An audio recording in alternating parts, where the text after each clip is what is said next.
Number 10. Daredevil. While Daredevil is an incredible fighter and ass kicker, his alter ego Matt Murdock is a lawyer. If Matt were to do anything other than sit on the sidelines, people would seriously take note of a blind man kicking ass in the streets of New York. Everyone knows Matt Murdock is blind, but people don't know that Daredevil is. However, if someone were to make the connection, if Matt were to bust out some moves against a gang in Hell's Kitchen, then the Scarlet Swashbuckler's day might be ruined. Matt Murdock, for both his own sake and his superhero identity's sake, must just get beaten down if anyone wants a piece. So he's useless. Just like a vegan in a gelatin factory? I don't know what I'm saying, honestly. Number 9. Shazam. Shazam was incredibly popular back in the 1940s, with issues even outselling Superman.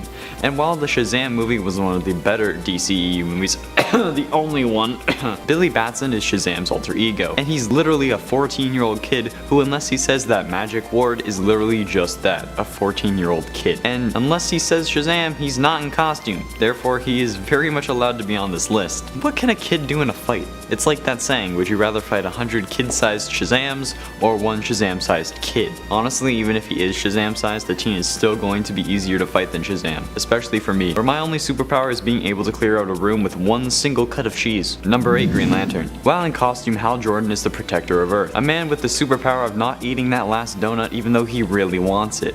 While yes, Green Lantern has gotten some hate and at points definitely deserved it, his alter ego is nothing more than a test pilot. Without the ring, what could Hal Jordan do realistically? Fly the superheroes who can't already fly into battle, unless someone who can fly is bringing them. Green Lantern has done some pretty incredible things so far, even at one point trying to arrest God.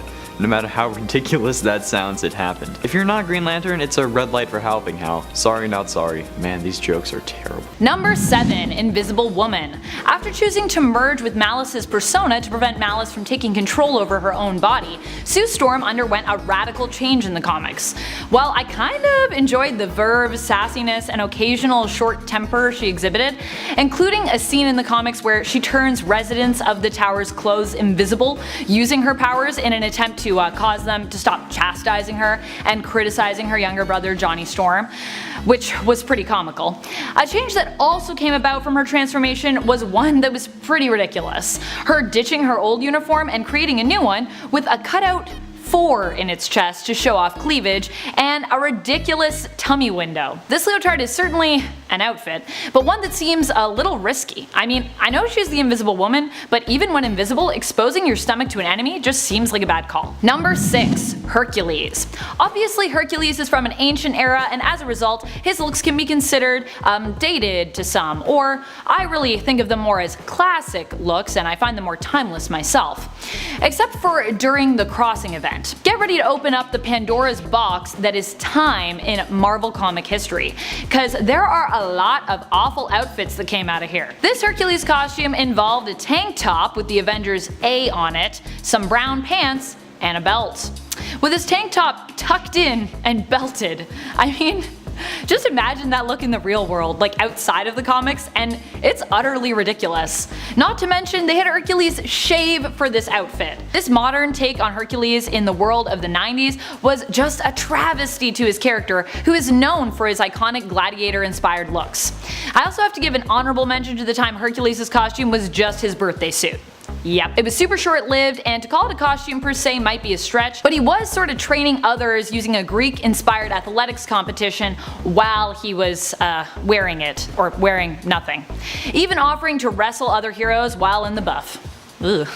Number 5. War Machine. We are staying put in the Crossing event for this one as well. If you are unfamiliar with this event in Marvel history, it involved a storyline where our superheroes went up against Iron Man.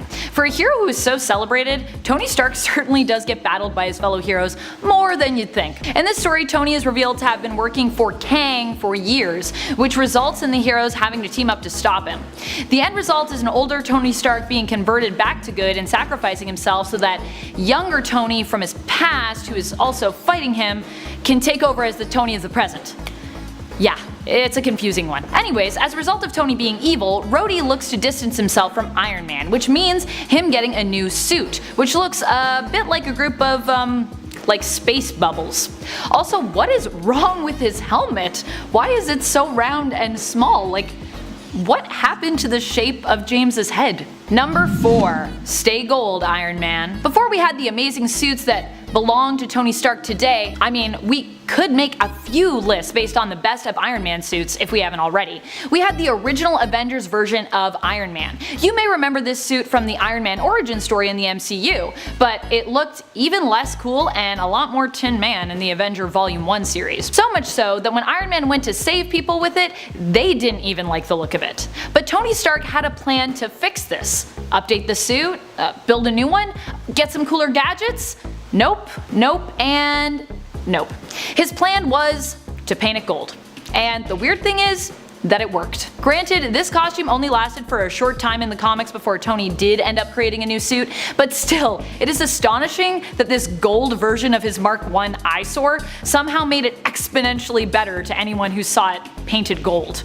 What? Number 3, Doorman. This character is honestly pretty useless in costume and out. Doorman is DeMar Davis, and his power is to create a doorway using his body. Using powers from the Dark Force dimension to do so, he can stand in front of any wall with a room on the other side, and boom, there's a one-way door. This can be useful for surprise attacks, yes, but when does that really happen? Stories typically involve heroes losing the element of surprise. But either way, all he can do in costume is create doors. Sure, he can do it out of costume, but when will that be useful? His other aliases include DM, honestly, which makes me think of Dungeon Master, Man of Doors, which makes me think of Men of Letters, and the Living Portal. Living Portal?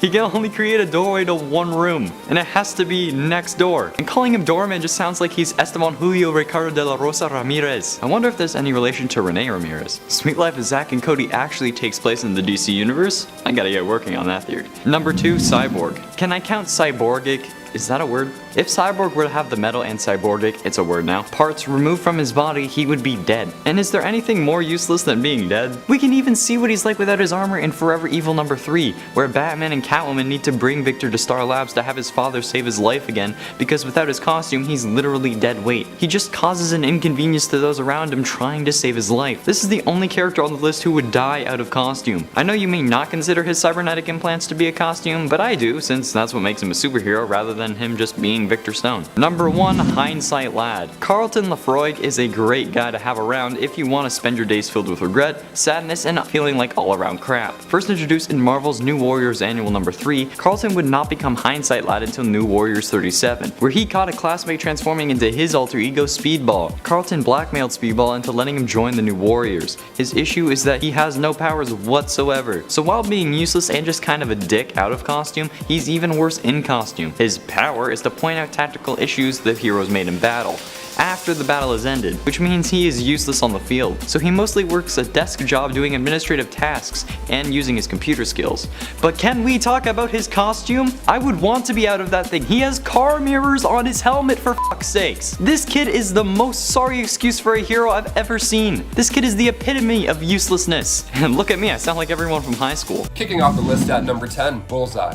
Daredevil. Wow, he's the coolest guy I've ever seen at a bar, hands down. So Bullseye was introduced to readers back in Daredevil 131. Now, I know he doesn't look the coolest here either, but that's who the character is, okay? Make your movie universe work for that character or just don't use the character yet. That's it. Like, you can't have Daredevil looking like this, and then when it comes to Bullseye, you have him looking like this. You can't have cool guy Colin Farrell and also leather Daredevil. It's just like, pick a lane. It looks like he's the villain of a 90s TV show, honestly. He doesn't look like the iconic evil assassin at all in this entire movie. Plus, Colin Farrell's performance is just...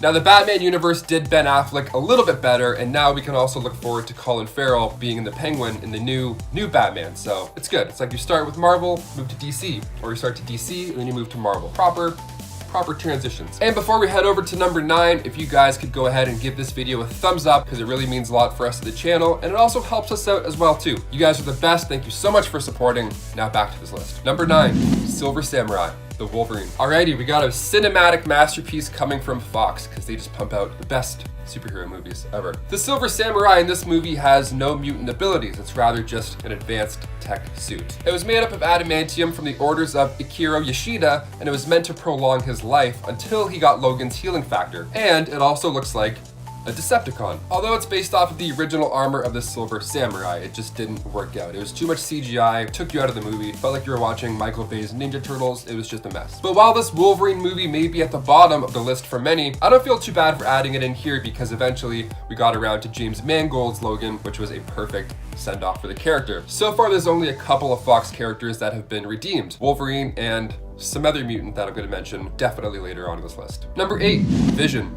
Avengers Age of Ultron. So with WandaVision episodes dropping weekly, we're getting to see Marvel have another crack at suiting up their power couple. We've seen a sneak peek now for their original comic book look that's going to come up in a future episode. Okay, cool, that's going to be amazing. So now it's only fair to revisit Marvel's first attempt at Vision. Age of Ultron was released in 2015 and comic book fans were delighted to see the creation of Vision in this movie. But unfortunately, it looked like another CGI android and not anything close to what made him pop and unique in the comics. So while some characters like Hawkeye have to look more military based because that's part of this arc for this universe that they're building all these stories in, he's more of a military character. It would make sense that he doesn't jump right into the purple onesie off the bat. But Vision could have looked anyway. He didn't have to be as grounded and realistic as Hawkeye did in the story. They could have had way more fun with him, which is something WandaVision is finally doing now. And even the solo Hawkeye show that's coming to Disney Plus is kind of leaning into more fun costume-wise. So we can look forward to seeing that in the future. See, things get better for Marvel. They start off a little bit choppy and then they're like, oh, let's throw in some purple. Let's throw in some green. Number 7, Mighty Morphin Power Rangers. These teens from Angel Grove High School are literally always wearing the color of their ranger. Like, what the hell? Can we not identify you based on your personality or voice, since for the parts of the show people care about you're wearing helmets? Sure, these teens may know martial arts, but going up against the baddies they typically end up needing to suit up and have some hilariously oversized weapon, or a Megazord. It's like they're trying to reveal their identities, and honestly, if any teen was trying to get with someone and they said, hey, I'm a superhero, they wouldn't believe it, but if they figured it out themselves, they would. Just like MJ in Far From Home. Spoilers, by the way, but it's been out for a while. When Peter tells MJ he's Spider-Man, she just laughs and says, you're screwing with me. But she believed it when she was trying to figure it out herself. Power Rangers want to be revealed for some reason, but out of costume, they're also just teens. Number 6, Iron Man. Time to get triggered beyond belief. Yes, Tony Stark is a super genius, but what about the fact that all of his super abilities, aside from intelligence, come from his suit? When not in it, sure, he may be able to call it, but if it doesn't show up in time, he's just stuck being an ordinary Joe with an arc reactor for a heart. Tony, while amazing, is just an ordinary guy who needs to see a doctor. Sorry, Tony, I love you and you may be a genius, billionaire, playboy, philanthropist, but you have no regenerative abilities as far as I know, and you can be killed with a bullet. Your costume is your power. Don't think too highly of yourself. You to make me? Yeah. Big man in a suit of armor. Take that off. What are you? Genius, billionaire, playboy, philanthropist. Number 5, Arm Fall Off Boy. Hold on, what? This is an actual thing? Arm Fall Off Boy is able to take off his arm and beat criminals with it? Okay. Well, if you see this and he's not in costume, what do you think you're gonna do? I think run like the kid does in It, because Jesus Christ, this thing would be terrifying. This guy looks like he has a frozen ham leg for an arm like any cartoon killer ever. This honestly should not require that much explaining. This guy is literally a walking corpse in my opinion. Like, oh, you need a hand, man? Let me give you an arm. What? What? I can't. Honestly, I can't. Just go to the next number. Jesus Christ. Number 4, Mr. Immortal. Mr. Immortal is the leader and founder of the Great Lakes Avengers, for honestly no reason. His power's in his name. Mr. Immortal can't die. He discovers this after multiple suicide attempts. His real name is Craig Hollis, whose only ability is not being able to die. He has no other skills. He can't fight and is just a glorified human punching bag. He sometimes wakes up in a fit of rage after being revived, and there was only one person who could calm him down. Dinosaur, who has been described as a pterodactyl-esque hero. What the hell is going on at the Great Lakes? Jesus, pterodactyls and immortal punching bags? I mean, it would be good to train with him since he can't die, but he doesn't have any skills. They should be training him with deadly force to get this man at least basic knowledge of combat. Number 3, Venom, Spider-Man 3. The Tobey Maguire Spider-Man movies have a special place in my soul, in my heart. They're a big part of my childhood. I remember seeing Spider-Man 2 in theaters, and I remember having the best time. It rocked my world. And then the third one came out. So we got to see Venom come to life in the form of Topher Grace. This movie also just had a villain problem to begin with, not necessarily just Venom. We got a new Goblin, Harry Osborn, Flint Marko as the Sandman, and Eddie Brock as Venom. On paper, this sounds like a great Spider-Man sequel. Sounds like a lot of fun, but it wasn't. Why is that? Well, part of the problem was that the studio was pushing director Sam Raimi to include Venom in the plot, when even he didn't want to. He wanted to complete Harry's arc, boom, which he did, and he wanted to have a new wild villain that makes a blockbuster pop like Sandman, and then he originally wanted to have the Vulture in there as well as a third villain. He said Venom's lack of humanity wouldn't work with the existing story and universe. Yeah, absolutely. Venom looks bad in this movie. He just looks like Topher Grace in a suit with messed up teeth. It doesn't feel remotely close to being a powerful symbiote, and also because Raimi had to throw Venom in the plot, we also had to see a new look for Spider-Man, which was the black suit, which was cool. The black suit's a nice little nod to the old comics. It's cool, it makes him stronger. He likes the suit, it feels good on him. Awesome, we love to see it. But that meant we also got to see a new Peter Parker as well, which we didn't want to see.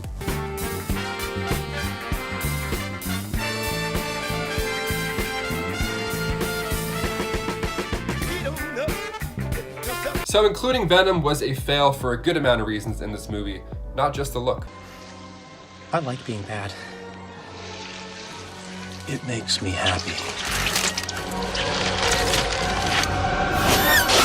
Number 2, Galactus. Fantastic Four: Rise of the Silver Surfer. Okay, everybody heads up. We have a giant menacing space cloud coming in, and it's gonna kill all of us, so hit the deck. Galactus made his first comic book appearance in Fantastic Four issue 48 back in the 60s. He's referred to in this issue as the ultimate danger, and his looks match the description. He's the sole survivor of the 6th incarnation of the multiverse, and he was also the bad guy slash bad cloud slash thing that was coming in Fantastic Four: Rise of the Silver Surfer. We're used to seeing this guy as a giant powerful cosmic being, but his big reveal in this movie was not there at all. All we got was a little sneak peek at his silhouette. But why did this happen? Why did they choose to do a giant Nimbus cloud instead of a villain? Let me explain. So 20th Century Fox, their rationale for having the character as a cloud was apparently to keep him discreet, because they had original plans for him, and that was in a Silver Surfer spin-off. So they wanted that to be a tease, and then furthermore explore his true look and story in the movie. So they wanted to kind of tease him first and then bring him in to the actual Silver Surfer spin-off, which would have been great, but we never got that. And finally, number 1, Deadpool. X-Men Origins Wolverine. Okay, possibly the worst cinematic debut of Wade Wilson. And we got 2 looks in that movie that nobody wanted. 2 for the price of 1. We got this one.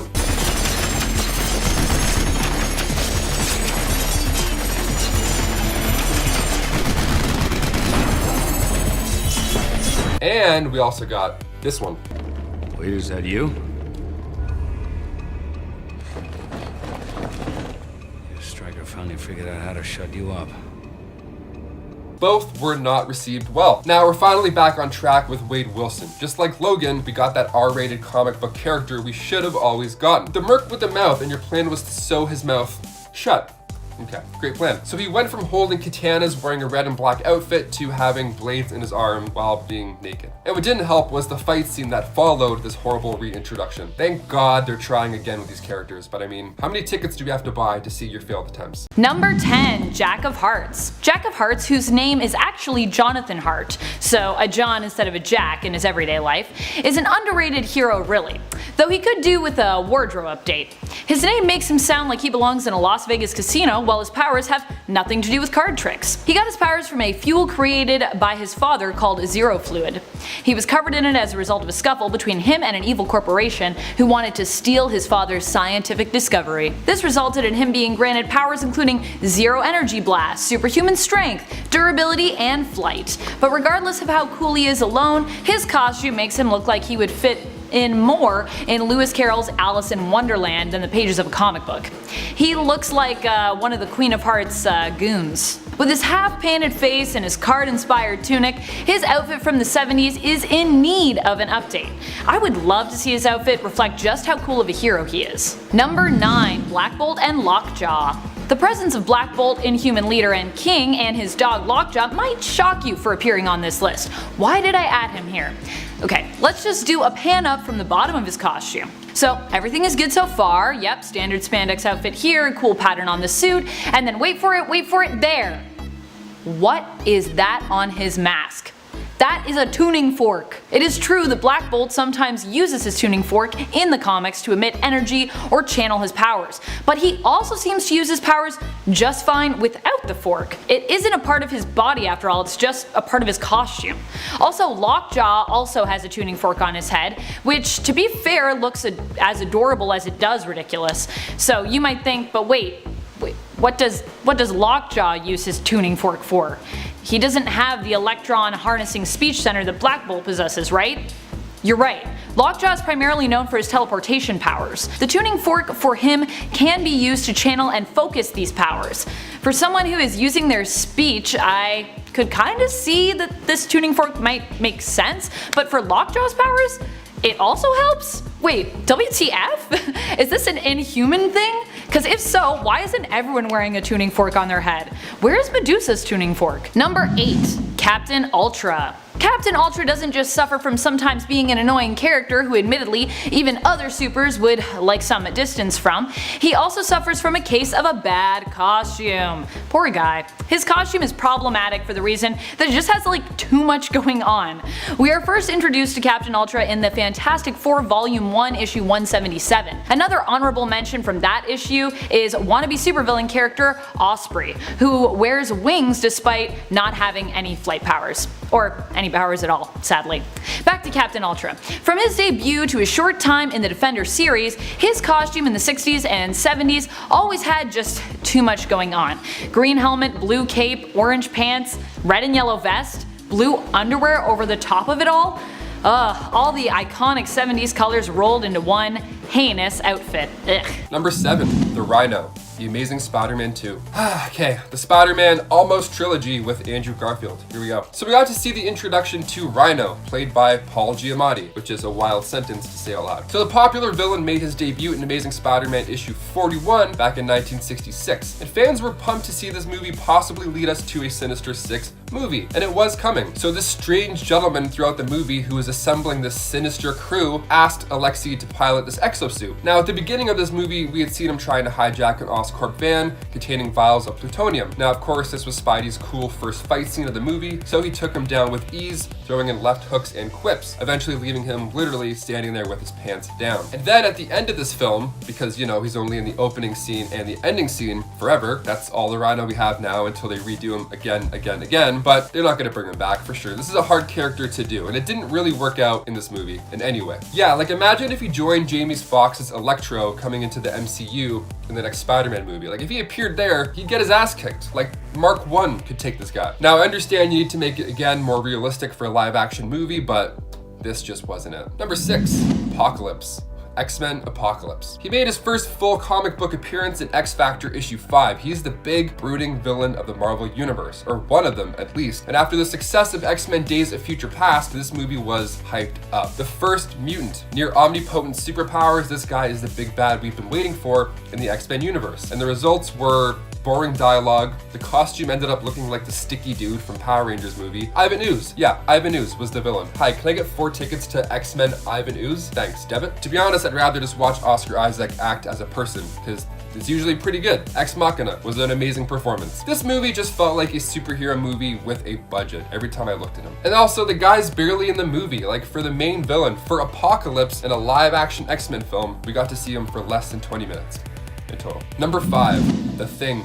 Fantastic Four. 2015, very important number. The Fantastic Four movies are on here more than once and for good reason. Okay, so we head over now to the reboot that didn't do well at all. It was directed by Josh Trank, released in 2015, and is currently sitting at a 9% on Rotten Tomatoes. Also, the other Fantastic Four movies before this reboot didn't get the best of reviews. I mean, sure, they were made long before the MCU was established, so there's not much to compare, but they were fun at the time. I mean, I remember having a good time in theaters. I don't remember having a bad time in theaters like I did with this Fantastic Four movie. But with John Watts attached to take a swing at the franchise yet again, we have a little bit of hope. He brought Spider-Man back to life and did such a good job. So as soon as he announced that he was doing Fantastic Four, I think we're good. I think we're finally past the uglies and now we're gonna get into the goods. But let's look now at one of the many things that made this movie bomb. And for me, it was character design. It didn't work. It didn't pull me in at all. I didn't care about any of these characters. I didn't care about the Fantastic Four. That's insane. Like The Thing, he's a super rock monster with a literal heart of gold. His first appearance is fun. He's a fun major character. Keyword here is